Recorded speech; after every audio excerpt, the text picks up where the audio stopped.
It's one of the most common themes in the Bible, both the Old Testament and the New Testament, and yet it's probably the one that's least talked about. It's something we don't like to discuss, but it is a crucial topic that is seen as a means of God's grace in our lives. That is the subject of waiting.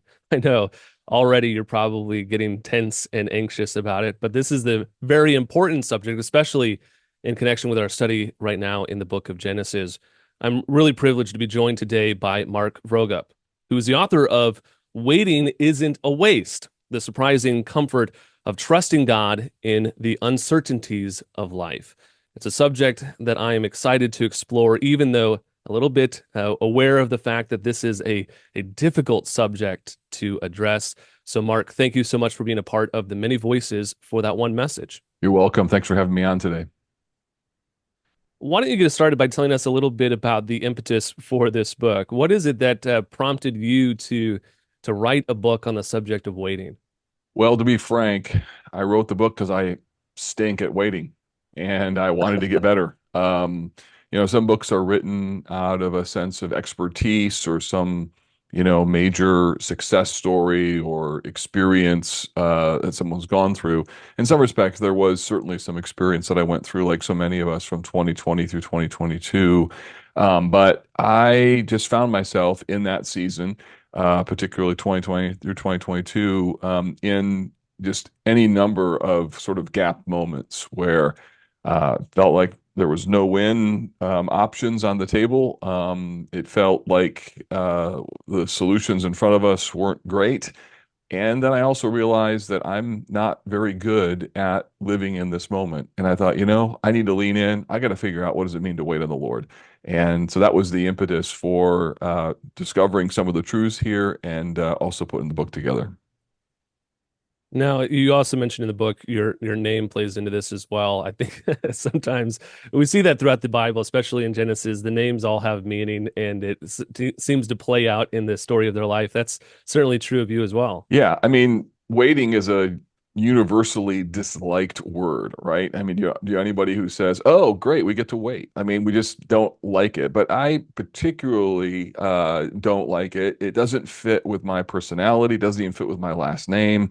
I'm a guy who likes to get things done. I like to take action. I would like to kind of move the needle, and I gravitate towards verses like redeeming the time because the days are evil, right? Or to whom much is given, much is required. Well, even my last name is problematic. Vroegop is Dutch. A lot of Dutch last names mean something practical. I can give you a number of examples, like De Young means the young one. Meyer means the steward. Shoemaker means, hey, you made shoes. But my family, back in the days of when Napoleon kind of conquered the Netherlands and made everybody get last names, uh, my family chose the last name Vroegop, which literally means in Dutch early up. And it just cracks me up. I mean, they could have chosen any number of last names, like likes to rest, napper, Sabbath keeper, but no. We chose a name that communicates a message. I am Mr. Early Up. So I don't know what time you got up today, but my last name means we probably got up earlier than you. And from my childhood, that was the environment in which I was kind of raised. A good culture, but a culture of action, not of waiting. Mm. Now, you mentioned their rest. You could have been named Rest, but in some ways, uh, waiting and rest are two sides of the same coin, aren't they? I Yep. mean, they're waiting for the rest, and that seems to be the promise throughout the Bible is longing for the culmination and the answers of God and the struggles that we all face, whether they're big or small. We're waiting for all things to be made right. And waiting on the Lord is that tension in anticipation of that rest. Yeah, from an eschatological perspective, we're waiting for the second return, second coming of Jesus, and so all Christians are waiting for that future day. And additionally, there are all kinds of gap moments that we experience in our lives, some of them shorter, some of them longer. And in the book, I define waiting on God as learning to live on what I know to be true about God when I don't know what's true about my life. And really, that's what Christians are doing in total. Right now, we're living on what we know to be true about God as we wait for the second coming of Jesus. But it also means that when I have a situation in my life that is uncertain and it's a gap moment that reminds me that I'm not in control. Waiting is being reminded who God is. So I can fill that gap by looking to Him, not looking to the clock, looking to Him, not looking to my ability to control. So waiting on God in that way is a central part, I think, of what it means to be a follower of Jesus. Now, you start off by making this very clear statement that waiting is hard. I mean, come on, that's obvious, right? No one likes to wait. Just the mention of it makes us anxious. But why start there? Well, one, because I wanted to create a common, empathetic, relatable posture of just acknowledging, hey, this is spiritually important. We're going to get there. Because when someone picks up a book, they on waiting, they know, hey, we're going to get to the point that this is actually something good. But I want to start from a standpoint of this is actually difficult and it's not getting easier. So I talk about how society and culture has monetized waiting less, how everything within our daily experience is conditioning us to shorten our expectations of how long we should wait for something. And that's just not true with a website or with a fast food restaurant that we go to or an Amazon delivery package that we're going to receive. That's actually bleeding into our spiritual lives. And as a pastor, I'm running into that. I feel it as a Christian in this present day. So acknowledging that it's hard because of the environment that we live in, and secondly, acknowledging it's hard because underneath our disdain for waiting is really the issue of control. And we want Mhm. control of our lives. And when that isn't something we can grab a hold of, it is really challenging. God's designed it that way. And I think the first step is just acknowledging this is this is hard and it's supposed to be. So then let's figure out what to do about it. Now, you're a pastor. I'm a pastor as well, and helping other people understand patience and waiting. I mean, in counseling, this is one of the major issues, right? Where people have want the control issue, they want to have the resolve. They are in pain. In many circumstances, they're waiting for things that are good. They're waiting for things that are good, and they can't understand why those things are being withheld from them. What sort of advice do you have for someone who's in that painful experience? Yeah, waiting for something that's good is particularly painful because it's not as though it's an unrighteous desire. The challenge is, though, like so many things in life and in the scriptures, there are good things that can become God things, right? And so waiting is that gap between that good thing that we want and the space that we presently operate in. And so, in one respect, I want to encourage people who are waiting to say, look, don't sort of go the other direction or begin to diminish your desire for that good thing. But at the same time, we need to come to terms with the fact that wanting that and wanting it in the time frame that we would expect it and even demand it, that's when it becomes really unhelpful. So part of the role of the book, I hope, is to help people kind of uncurl their fingers, not from what they want, but rather when they want it. And imagine what we would be like if we got everything that we wanted and we got it in the time frame in which we wanted it. It would be absolutely terrible. And yet it's very painful for somebody who's waiting for something that's good and it seems like it's significantly delayed. And the answer is still the same. We have to learn to live on what we know to be true about God when we're waiting on something that's good and it's not coming. And that's a familiar theme in the Bible, too. You have lots of people in the Bible who are waiting for really good things. Just a matter of time until God shows them in the scriptures and shows us in our lives how all of that fits together. But it's a walk of faith where we have to trust God knows what He's doing, even though my desires, good desires, are delayed. I think the challenge in that is this feeling of well, I think I've learned my lesson. I'm doing it, like I'm there. Why is the promise not here? I think of Abraham, 25 years of waiting for a son, right? The promise that God had given to him. And just the mind that he must have had and the thinking like why this could have happened 25 years ago. Right. What lessons did I really need to learn that were so important to wait this long? Yeah, I mean, there's a line in the book that I took from Betsy Childs Howard or Howard's Child, I forget what her last name is. And it says, "You can't buy manna in bulk." And God desires for us to rely upon Him, and so as a result, um, We don't get what we want in the time frame that we want it, and that's part of his design in order to remind us that he's God and we're not. And that's actually really good for us. It doesn't mean that it's easy or comfortable. It's true in so many stories, as you just recounted, even in the Bible. And it's also really true in our lives. Like most of the really important things that have happened to us involved waiting in some way. Mm. Now, this is not something that is sparse, right? This is something that is all throughout life.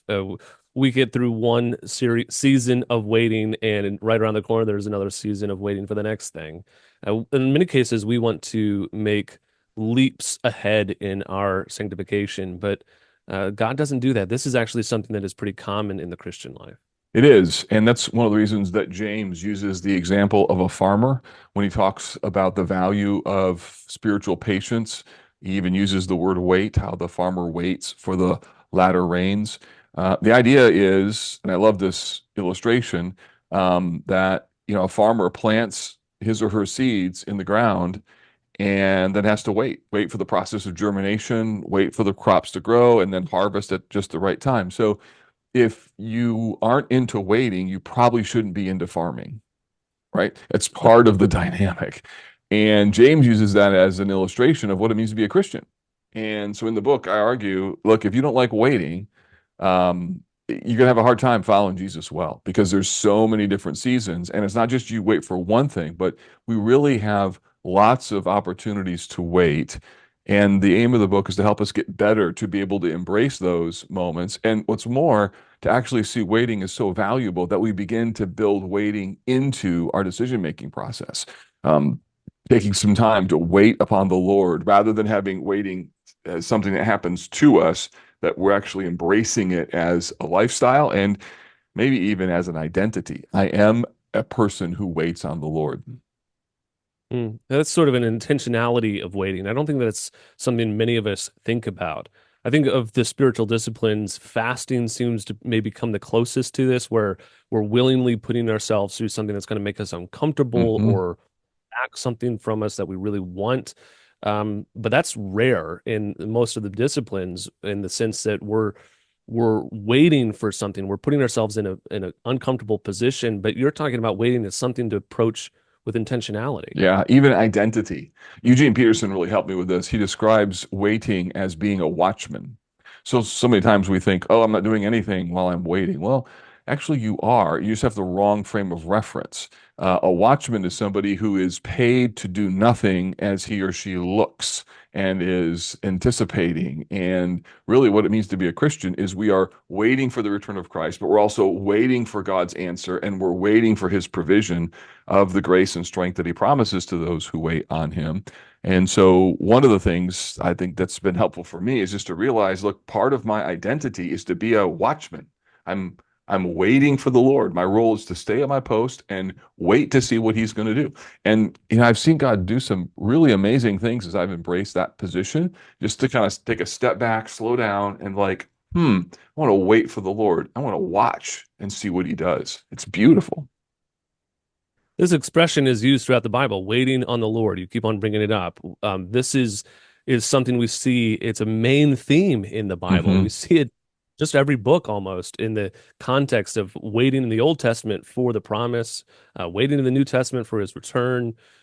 What does it actually mean in waiting on the Lord? Well, waiting on the Lord means that I embrace the tension of what it means to look outside of myself, to hope in God's ability to give me what I need and when I need it. So again, living in that gap moment, and instead of being so focused on what's not true about my life, instead I'm learning to live and I can trust the Lord. I know who he is. Psalm 27, the Lord is my light. He is my salvation. Whom shall I fear? And the end of it says, wait for the Lord. Let your heart take courage. Wait for the Lord. So the idea is I'm taking courage from God, or Isaiah 40, they who wait for the Lord shall renew their strength. They'll mount up with wings like eagles. The idea is eagle soaring on the updraft of the wind. That's what it means to wait. It's to have God's power, his grace, his supply be what I learn to live on. It also, though, means acknowledging that that's hard to do. The Hebrew, one of the Hebrew words for wait is kavah, and it's used interchangeably with hope in the Old Testament. And at the root of kavah is the idea of a cord that's twisted. So the idea is that there's tense or there's tension there, and it's a tense moment. So really, waiting is practicing what it means to trust the Lord when I feel the tension of being out of control. And that was really helpful for me because that tension that I feel feels bad and it feels abnormal. Pava would say, no, you're just waiting. And tension is a part of what it means to wait. Why would God have what we would consider such a negative? Why would God use these negative means to help us to grow? What is it ultimately that is produced from this sort of negative moment of waiting or that tension that you described? Well, in the first place, it reminds us that he's God and we're not. And like that's the story, right? That's the lesson. That's the thing that from the garden until the new city, we're learning that lesson. And in the New Jerusalem, he's at the center, and everything revolves around him. And the light from the sun is now him. So that's the big story that God is writing. And waiting is just sort of a micro expression of that reality. The other thing is it provides waiting provides an opportunity for us to really live on trusting in who God is, and that's again the essence of what it means to be a follower of Jesus. I'm not trusting in myself. I'm not trusting in the clock. I'm not trusting in Google to give me an answer. I'm really trusting in God. And if we don't have gaps in our lives, we'll move to self-sufficient autopilot. And so these gaps are some of the most instructive. I'm sure you and your listeners could look back on their lives like I can. And most of the really significant lessons in life that I learned, my major moments of spiritual growth came out of a sense of desperation where waiting was absolutely a part of it. There are very few fast, microwavable lessons in the Christian life. Most of them are really slow. I think that's also really important to remember that we can look back on some of these experiences in the presence of our current waiting. Yeah. How valuable is the memory of God's faithfulness in the past to our present struggle? It's critical. We're able to pull back into our present lives from what we've experienced in the past as a way to be reminded and strengthen our faith that God is not only theoretically trustworthy, he's been historically and practically trustworthy. And so in the book, I talk about mapping God's faithfulness. And the idea is just thinking back to a scenario in our past where waiting was a part of the dynamic and just sort of analyzing that a little bit, identifying what the situation was, what lesson did we learn, what character quality of God was observed, and then how does that apply now? And, I'm 53 years old. I got a lot of examples of how waiting wasn't a waste. But the trouble is, when I'm in a moment of waiting right now, it feels like a waste. And I have to be reminded of all of that history that I have with God as a way just to encourage me that this is not pointless. God's doing something. I'm going to see it. I just don't see it right now. You also talk about waiting in community.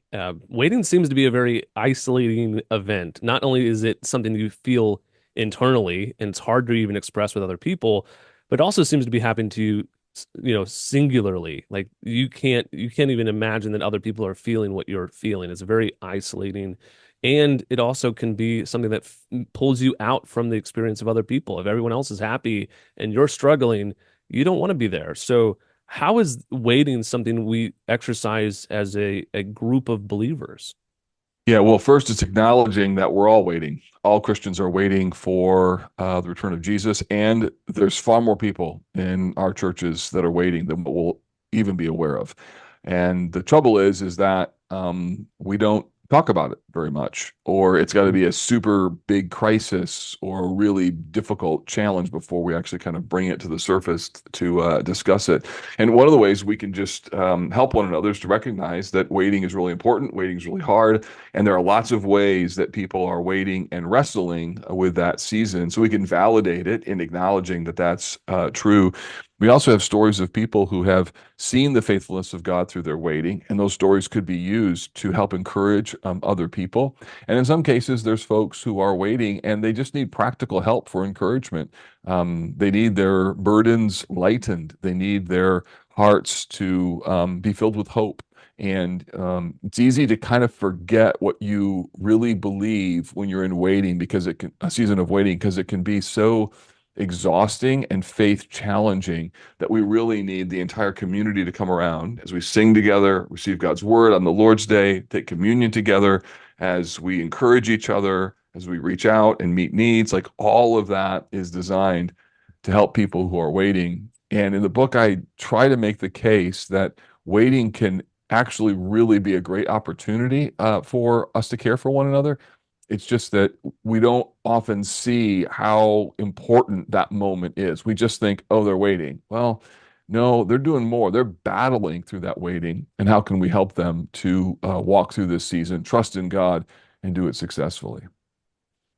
I think we fail to see that if we're experiencing it, that the likelihood is others are experiencing it as well. Yeah. But if we're talking about it, if we're going through that in private, then we're actually not only hurting ourselves because we're not allowing other people to speak into our lives, but we're also hurting the body because we're not opening ourselves up so that we can minister to others who might be experiencing something similar. Yeah, absolutely. Yeah. And there's just a record of God's faithfulness in each of our lives. And those stories really provide some level of motivation to people when they're walking through the darkness of just not knowing when or if this is ever going to change. We need examples of people who have been waiting their entire lives but have found joy.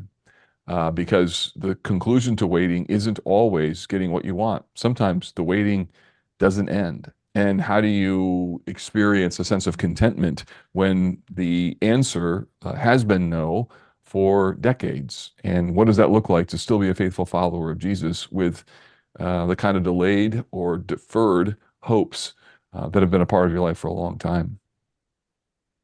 We've been talking a little bit about the importance of waiting and why it's a part of the human experience, but also an important part of our sanctification and the Christian experience.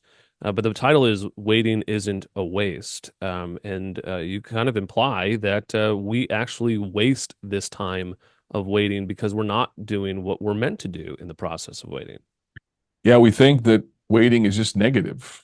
I mean, as I've talked with a lot of people about waiting, I've not had to explain what the problem is. I wrote a book on lament, and I spent a lot of time early explaining why are we talking about lament. Well, I haven't had to do that at all when it comes to waiting. We have a negative bias toward the concept. And yet, waiting and hope are so closely tied together. Nobody would think that hope is negative, but waiting and hope are nearly synonyms in the Old Testament, especially the Psalms. And I think there's just a need for us to change our mindset about the opportunity that's in front of us, and yet the cultural gravitational pull of viewing waiting as negative is really strong. And I think it's affecting how we think about sanctification. We want long-term spiritual growth, and we want it now. And that's just not the way it works. It's never worked that way.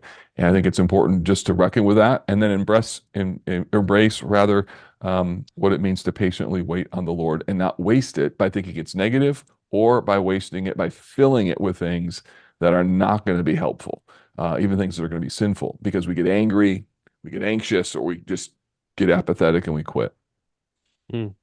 We've talked about how waiting is universal. Everyone experiences it and everyone understands it in that regard, but it also happens in different degrees. There are things that are small that we're waiting for, but there's things that are really big that we're waiting for. So, in some sort of practical application for this, if somebody is in the moment right now, they're waiting for something that just utterly troubles their soul.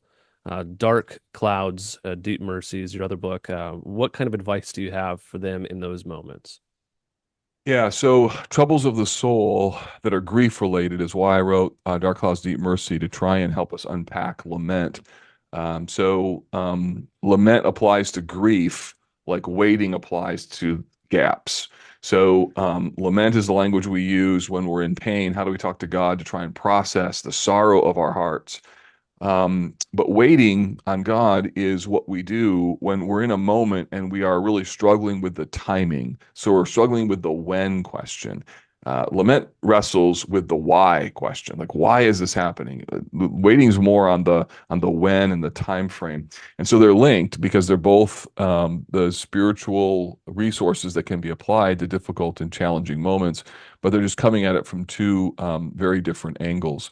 So long-term waiting can be really challenging. And my strategy, whether it's a small, frame of reference and time, or whether it's a longer period of time, I talk about fast, focus, adore, seek, and trust. So I use that acrostic in order to help me remember, hey, when I'm waiting, I'm going to do this fast. I had to do this today. I'm going to change what I'm thinking from thinking about what's missing to who is the Lord. So that's the shift in focus. I'm going to adore him. I'm going to use this as an opportunity to remind myself he is trustworthy. He is worthy. He is my refuge. He is my strength. I'm going to seek him. I'm going to ask for his help. And then I'm going to choose to trust him. And I'm going to do that over and over and over and over and over. And I think that's a strategy that I found to be uniquely helpful when I'm in a gap moment. And that strategy is really going to help us as we move forward in our sanctification. One step at a time is just learning more and more to trust in God day by day. But I also want to know for someone who's listening, some practical implications to what about when they're waiting for something that is not promised, that is not a guarantee. They don't know if there will be a healing for them. What sort of advice do you have? Yeah, it's very difficult. And that last part of that structure of focus, adore, seek, and trust, that trust piece is really, really critical. At the end of the day, waiting on the Lord only works because we're acknowledging, God, I'm not in control and you are. And I'm not only relinquishing my control of the timing, I'm even relinquishing control of what it is that I'm asking you for, because I don't know if that's your will. And yet, there's something really spiritually valuable about having both a language and a process to be able to work through that rather than just ignoring that those questions exist. What do we do about them? And how do we continue to talk to the Lord when we're walking through those kinds of seasons? So there are no guarantees, but that doesn't mean that we're without hope. We have um, the framework, particularly in the Psalms, to talk to God when we are confounded and even when we're tired of waiting. I think it's Psalm 69 that says that my eyes grow weary with waiting for you. And that's the idea. Waiting can be exhausting. And the Psalms say that and ask us to embrace the gut level honesty of what it practically means to trust the Lord. Mm. With that being said, could I ask you to pray for our listeners, especially in this regard, as we see waiting as an opportunity and not just a negative thing, and also as those who are in the process of waiting in very painful ways, would you be willing to pray and bring them before the Lord? Love to. Oh God, we thank you that you rule and reign over all things in the created world, and there's not one painful moment, not one glorious moment that's outside of your control and your will. And yet, God, we acknowledge that living underneath the umbrella of your good and kind, sovereign purposes is often very mysterious and even confusing. Lord, there are times when these gap moments are long and there are big questions that emerge, and there's an urgency to an answer. And so I pray that brothers and sisters who listen to this today might be encouraged to pull away from the questions of when is this going to change and what do I need to know, and instead, God, to be able to rest in the position of who is God, that you are their refuge, you are their strength, you are their light, you are their salvation. So would you make that not just true in their lives, but so real that they could live on it and experience the joyful contentment that comes from resting in your goodness and your grace. So, God, give hope to those who are waiting, give strength to those whose journey has been already long. And Jesus, we thank you, you're going to be with them each step of the way and every gap. You're right there. And we pray this in your name, Jesus. Amen. Amen. We've been talking with Mark Vroegop. His book is called Waiting Isn't a Waste: The Surprising Comfort of Trusting God in the Uncertainties of Life. It's a great resource on a subject that, quite honestly, we don't cover nearly enough, but is something that is affecting everyone and is seen throughout the scriptures. This book will give you some greatly needed help and encouragement, also some new ways of looking at your waiting as a positive means of God's grace. Mark, once again, thank you so much for being a part of the many voices for that one message. Thanks for having me on.